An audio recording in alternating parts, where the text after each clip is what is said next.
¿Con quién continuamos?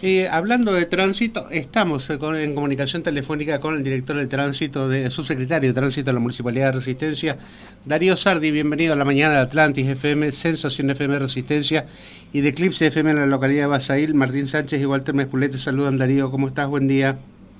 Hola, ¿cómo están ustedes? Muy bien.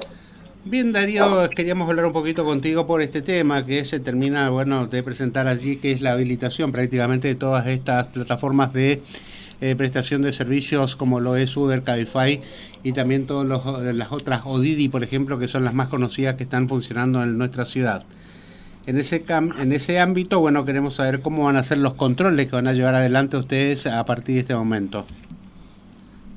Bien, yo quiero hacer una corrección al respecto porque no hay ninguna ordenanza aún que regule el uso del medio de transporte, digamos, por aplicaciones, digo, del transporte que se contrata por aplicaciones, con lo cual no va a haber ningún tipo de control porque todavía la ordenanza está en el inicio, digamos, de lo que tiene que ver con la modificación del código, que tiene doble lectura, audiencia pública y necesita de 2/3. Esto puede llevar un tiempo todavía, pero recordemos que ahora recién se va a llamar audiencia pública, o sea, se tiene que votar en realidad para que se llame audiencia pública. Esto tiene que tener 2/3 para el llamado audiencia pública, con lo cual la semana que viene, el martes, tengo entendido, según lo que me comunicaba el presidente del Consejo, que recién va a haber un tratamiento. Sí. Hasta tanto no ocurra esa modificación del código, que no tiene que ver solamente con la regulación del uso de el transporte por medio de aplicaciones, sino que tiene que ver con una cuestión integral, porque necesitamos actualizar el código en razón del resto de las prestaciones de servicio del transporte: remise, taxi, remise diferencial, remise especial, remise interjurisdiccional, remise, transportes escolares.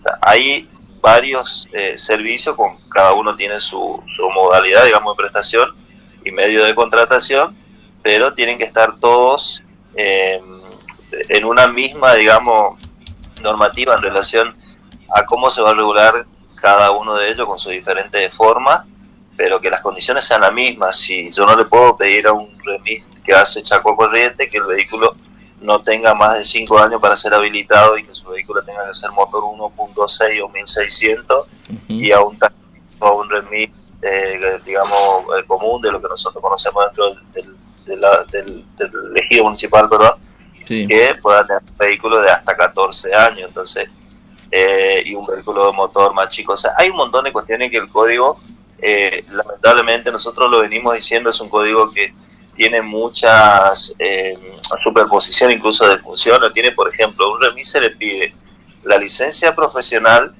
y después le pedimos el certificado de reincidencia y además el certificado de conducta. Para hacer la licencia profesional ya presentó el certificado de reincidencia, con lo cual no tiene sentido que le volvamos a pedir nuevamente la reincidencia, y el de conducta además, que es provincial. El de reincidencia es nacional y se registran todos los antecedentes, incluidos los de la provincia. Estoy hablando de algunas de las cosas que el código no lo dejó previsto, digamos, lo dejó muy taxativo, y nos genera hoy esta complicación. Por eso, regulación de transporte por aplicaciones va de la mano con la modificación del código también en el resto de transporte. Darío, ¿qué tal? ¿Cómo te va? Martín te saluda. Darío, en los controles que hacen habitualmente, ¿han encontrado algún tipo de chofer de estas aplicaciones manejando con alcoholemia positiva o algún tipo de infracción, digamos, de estos tipos de vehículos particulares que estén prestando servicio para estas aplicaciones en un momento determinado de los controles? Sí, efectivamente. Lo que pasa es que nosotros los controlamos como un particular, digamos, porque si no hay una persona, un pasajero, o sea, una persona que es transportada en este medio, nosotros podemos entender que puede ser un medio de este tipo de servicio porque tiene una persona que va viajando en el asiento trasero. Eventualmente en un control, digamos, nosotros podemos ver eso. Pero si la persona, el pasajero, no dice que es un pasajero, para nosotros sigue siendo un vehículo particular que está llevando a una persona en el asiento trasero. Entonces no hay forma de que nosotros podamos saber. Y además, yo quiero citar porque esto fue reciente, digamos, hay un fallo bien es cierto que en la provincia y es específico de la situación, pero es en Posadas, donde se hizo una intervención, el municipio había hecho una intervención con un transporte de este tipo de modalidad, digamos, por aplicación, y la justicia lo declaró, digamos, no válido, porque entiende que, bueno, primero porque Posadas no tiene regulación al respecto, y entiende que es una contratación de parte, digamos, privada. O sea, yo te contrato a vos, Martín, para ser ejemplo de esta situación, te contrato para que me lleve a algún determinado lugar. O sea, es un acuerdo de partes, digamos, que estamos haciendo dos personas particulares. O sea, eso se entendió. A ver, estoy hablando de una jurisdicción que tuvo una sentencia en ese sentido, que no tiene regulado, no tiene prohibido ni permitido. Bueno, nosotros ahora vamos camino a la regulación, el Consejo está trabajando en eso, y obviamente ordenanza o código modificado, seguramente dentro de las pautas que se establezcan para la prestación de ese servicio, se va a tener que cumplir. Hoy, como un taxi tiene que tener, digamos, la habilitación al día, tiene que tener toda la documentación y demás cuestiones que hacen la prestación del servicio, también lo propio tendrán que hacer los que brinden ese servicio por aplicación. ¿Vos creés que es necesario que, una vez regulados justamente estos servicios de aplicación, lleven una oblea, digamos, adherida a la unidad del vehículo, como lo hacen los taxis y los remises, Darío? A ver, está la propuesta de que lleven alguna especie de identificación, web, de algo. La realidad es que yo quiero mencionar dos situaciones que hemos tenido en este tiempo, por lo menos lo que han trascendido públicamente, con connotación pública, y lo que pudimos ver hasta ahora, que incluso en este sentido de identificación puede llegar a ser hasta más seguro que las modalidades tradicionales o convencionales. ¿Por qué digo esto? Porque cuando vos tomás el transporte o utilizás el transporte por medio de la tecnología, en este caso la contratación, o sea, a partir de una aplicación, hay datos registrados, hay datos en el teléfono, hay datos, digamos, del chofer del auto, hay datos de cuenta, o sea, hay datos concretos donde nosotros, ante una eventualidad, se puede recurrir para buscar información. Nosotros en otras oportunidades, por ejemplo, cuando pasó con algún otro medio, no tomó el número de oblea del remis, incluso remises de otra jurisdicción que no tenían números, tenían una oblea pero sin número, por ejemplo, Vilela, vamos a nombrar un municipio, y la persona no podía tomar los datos, no pudo grabarse, memorizarse los datos del dominio, quizás ante una eventualidad de alguna situación X, y entonces después, más o menos por el vehículo, buscando cámara, buscando a veces se llegaba a detectar, otras veces no se llegaba, digamos, a dar con la persona. A ver, ¿qué quiero decir con esto? De que si hay o no identificación, me parece que sería como secundario, porque en definitiva uno ya tiene, o se supone que ya tiene la certeza o la garantía de que ese transporte que lo va a venir a llevar, que uno está contratando, cumplió con la requisitoria que determina la jurisdicción en relación a la prestación, la licencia profesional, que tenga el seguro, que tenga la revisión técnica, que el vehículo esté en condiciones y demás cuestiones. Así es. Te cambio de tema, te quiero llevar justamente con el tema de la circulación de patinetas, motos eléctricas, monopatines y demás, de estos tipos de vehículos de ascendencia ya ecológica, porque hemos escuchado algunas declaraciones tuyas que aún no está permitido la circulación de estos tipos de vehículos. ¿Nos podés ampliar un poquito el concepto? A ver, esto ha surgido en razón de la viralización de una filmación que había hecho un colega de un medio, digamos, de ustedes, en relación a la circulación de este tipo de vehículos, o de medios, no serían vehículos, sí serían medios de transportarse. La verdad que nosotros vamos a tener hacia adelante un debate seguramente social con todos los actores, no solo de la sociedad civil común, digamos, sino que también además de profesionales en la materia, que puedan determinar si este tipo de medios, o sea, este tipo de elementos, vamos a decirlo de alguna manera, que estamos hablando concretamente del roller, puede ser considerado un medio de transporte, un medio de movilidad.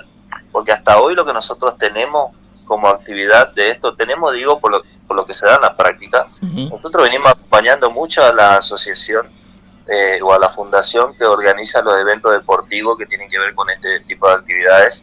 De hecho, se ha cortado la Avenida Sarmiento 2 años consecutivos para que se hagan estos campeonatos internacionales. Acompañamos cuando hacen algún recorrido específico, como por ejemplo hace poco hicieron lo que tiene que ver con la noche de Halloween. Nosotros acompañamos para la cuestión preventiva, digamos, de seguridad.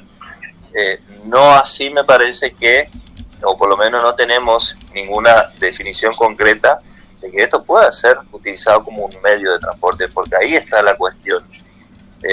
Una cosa es usarlo para actividades deportivas, recreativas, o lo que fuera, digamos, en un contexto de cuidado, de prevención, en un contexto de acompañamiento, o en calle, o en vías donde no hay circulación. Y otra cosa, que esto se ha adoptado como un medio de transporte, o sea, que yo utilice este medio para ir a trabajar, para ir a mi actividad, para ir al gimnasio, para ir a compra o lo que fuera. Ahí está la cuestión, y es donde tenemos que generar la discusión y el debate de decir, ¿es apto para ser utilizado como medio de transporte o movilidad? Si se considera que sí, entonces, bueno, adecuaremos la normativa en razón de esto. Pero si no tenemos esa definición concreta, no podemos decir que esté, digamos, regulado. No, hoy no está permitido. O sea, hoy no hay nada que diga que esté, digamos, habilitado circular por cualquier lugar de la ciudad. Lo mismo había objetado vos con el tema de las personas que realizan patinaje, ¿no? Porque también ocupaban las sendas peatonales y lugares, digamos, al borde del cordón de la calle, de manera peligrosa también, patinando por la ciudad, ¿no? Sí, a ver, yo quiero que se entienda, porque de hecho yo he hablado con Ricardo, un muchacho con el que venimos trabajando en este sentido. Me decía, mira, Darío, me parece una actitud discriminatoria, me parece que no es que a mí, digamos, lo personal no me guste o no, esto es una cuestión de seguridad. Nosotros como Estado tenemos la obligación de garantizar la seguridad de todos los usuarios, en este caso de los usuarios de la vía pública, en lo que respecta a mi responsabilidad como funcionario. Yo tengo que velar por esa seguridad, yo tengo que ver de que se cumplan las normas, digamos, de convivencia en esa vía pública, porque tengo que velar por la seguridad del que va a usar ese medio o del circunstancial que no va a usar ningún tipo de medio, que puede ser un peatón o que puede ser otra persona, que puede ser un vehículo que se vea perjudicado por una situación de esta. Entonces, no es un capricho, hasta puede sonar, digamos, o entenderse antipática la cuestión, no es discriminatorio de nada. Me hacían un comparativo con una bicicleta. Bueno, pero la bicicleta está considerada como un medio de transporte, un medio de movilidad. Entonces, pongamos también a esto el medio de movilidad, pero evaluemos primero las consecuencias, o si las condiciones de este tipo de este objeto, de este tipo de transporte que lo queremos incorporar, están dadas para la idiosincrasia que nosotros que tenemos en infraestructura vial. O sea, si tenemos las calles adecuadas para el desplazamiento de este tipo de medios, y si además también tenemos que evaluar otra cosa, porque me hicieron comparativo de toda naturaleza. No, bueno, pero en Alemania, en Estambul, sí, bueno, pero son países que están subdesarrollados en materia de seguridad vial, que tienen otra cabeza, que han progresado, que han avanzado, que claramente nosotros no estamos en esa situación. Entonces, no es lo mismo un roller circulando por las calles de Resistencia, en materia de seguridad me refiero siempre, que un roller circulando por las calles de Estambul, para poner un ejemplo cualquiera. Entonces, me parece que tenemos que abordarlo integralmente el tema, insisto, con todos los actores, y ver, en principio lo que sí es un elemento, una herramienta, es un medio de competencia, de dispersión quizás, de actividades físicas o lo que sea, pero no está habilitado para la circulación en cualquier calle de la ciudad de Resistencia. Darío, por último te pregunto también, ustedes venían realizando la semana pasada, en estos últimos días, estos operativos de control de cascos para los motovehículos. ¿Cómo está este tema? Y bueno, en ese marco, ¿cómo ven ustedes la decisión de estos conductores de motovehículos de circular desaprensivamente sin los cascos protectores? Sí, lo que podemos ver es que sigue, digamos, instalada nuestra conciencia, con la conciencia colectiva, que la utilización de los elementos de seguridad, el no consumo de alcohol ante la conducción, el respeto a las normas de tránsito como un semáforo siempre está ligado a los controles. O sea, no logramos acentuar, digamos, eso que nosotros venimos trabajando, que tiene que ver con la conciencia de cada uno, y que es justamente que no por los controles. Yo no me tengo que poner casco porque probablemente me voy a encontrar con un operativo, sino porque tengo que cuidar mi cabeza, mi salud, mi seguridad, mi familia. Yo no tengo que respetar el semáforo porque pueda haber un inspector del otro lado que me infraccione o que digamos que me secuestre el vehículo. Tengo que hacerlo por una cuestión de mi propia seguridad, aunque sea, digamos, indiferente con lo demás, por lo menos tengo que hacerlo por la mía. Entonces me parece que eso nos está costando. Nosotros cada vez que retomamos, intensificamos, ahora tuvimos un proceso de periodo, digamos, de compactación, se han compactado 1.300 motos, estamos próximos a compactar 1.500 más.